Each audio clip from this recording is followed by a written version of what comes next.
Class 12 economics का, ठीक है, द बहुत ही मोस्ट इंपॉर्टेंट क्वेश्चन देखिए, वायरल क्वेश्चन, ठीक है, जो कल आपका छपेगा, ठीक है। पहला सवाल देखिए, ठीक है, अर्थव्यवस्था की किस समस्या का संबंध, ठीक है, उत्पादन की तकनीक के चयन से, ठीक है।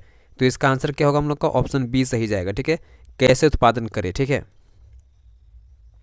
उसके बाद देखिए सेकंड क्वेश्चन, ठीक है, किसी वस्तु के मानवीय आवश्यकता को संतुष्ट करने की क्षमता को क्या बोलते हैं, उपयोगिता बोलते हैं, ठीक है। उसके बाद देखिए नेक्स्ट क्वेश्चन, ठीक है, उपयोगिता के क्रमवाचक विश्लेषण का प्रतिपादन किसने किया था, हिग्स और एलन ने, ठीक है। अगला सवाल देखिए, निम्नलिखित चित्र प्रदर्शित करता है, बताइए किसको प्रदर्शित कर रहा है, ठीक है। तो ये आपका होगा, ठीक है, पूर्णतः, ठीक है, लोचदार मांग को, ठीक है। अगला सवाल देखिएगा, उपयोगिता की आय, ठीक है, बढ़ने पर किस प्रकार की वस्तु की मांग घटती है, ठीक है। तो इसका आंसर क्या होगा हम लोग का, घटिया वस्तु का, ठीक है। अगला सवाल देखिएगा, दीर्घकालीन उत्पादन फलन का संबंध निम्न में से किससे है, ठीक है। बताइए इसका आंसर क्या होगा, इसका हम लोग आंसर क्या होगा, पैमाने के प्रतिफल से, ठीक है। अगला सवाल देखिए, ठीक है, उत्पादन फलन को व्यक्त करता है, ठीक है, कौन करता है, ठीक है, बताइएगा। इसका हम लोग आंसर क्या होगा हम लोग का, क्यू एक्स, ठीक है, Q X equal to D X होगा, ऑप्शन आपका ए सही जाएगा, ठीक है।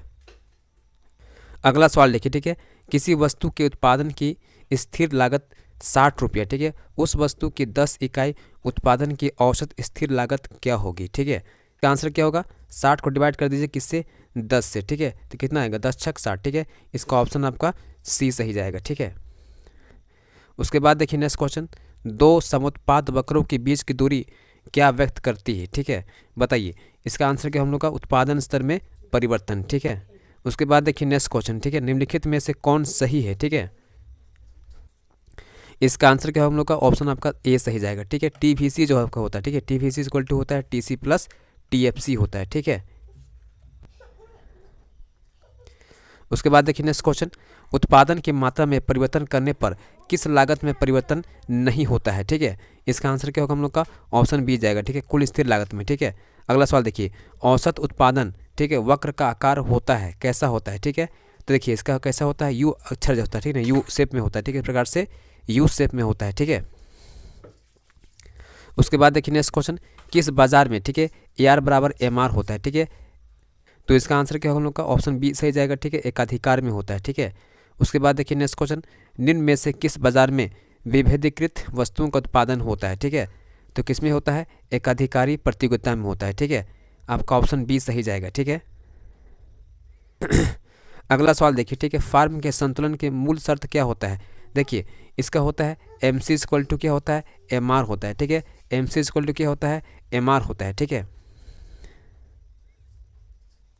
उसके बाद देखिए नेक्स्ट क्वेश्चन, ठीक है, पूर्ति अपने लिए मांग का सृजन स्वयं कर लेती है, किसने कहा था, जे बी से ने कहा था, ठीक है। अगला सवाल देखिए, ठीक है, एक मुफ्त कर लगाने से किसी वस्तु की पूर्ति पर क्या प्रभाव पड़ता है, ठीक है। बताइए इसका आंसर क्या होगा, इसका हम लोग आंसर होगा ऑप्शन बी सही जाएगा, ठीक है, पूर्ति कम हो जाती है ना। उसके बाद देखिए नेक्स्ट क्वेश्चन, ठीक है, बाजार मूल्य को परिभाषित किया जाता है किससे, ठीक है। देखिए इसका आंसर क्या होगा हम लोग का, अल्पकालीन बाजार से, ठीक है। अधिक की मांग की स्थिति में कीमत में परिवर्ती होती है, क्या होती है, बताइए। इसका होगा हम लोग का वृद्धि होने की, ठीक है।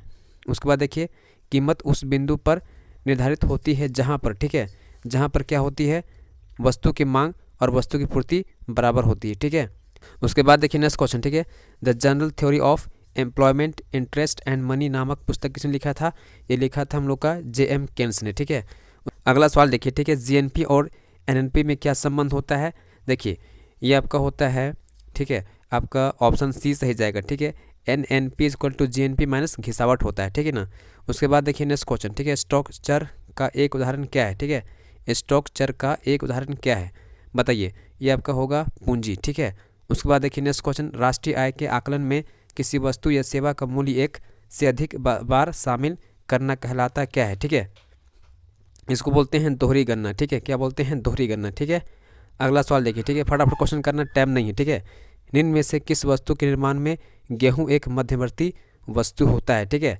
इसका आंसर क्या होगा, इनमें सभी, ठीक है, ब्रेड, बिस्कुट और चपाती, ठीक है। अगला सवाल देखिए, ठीक है,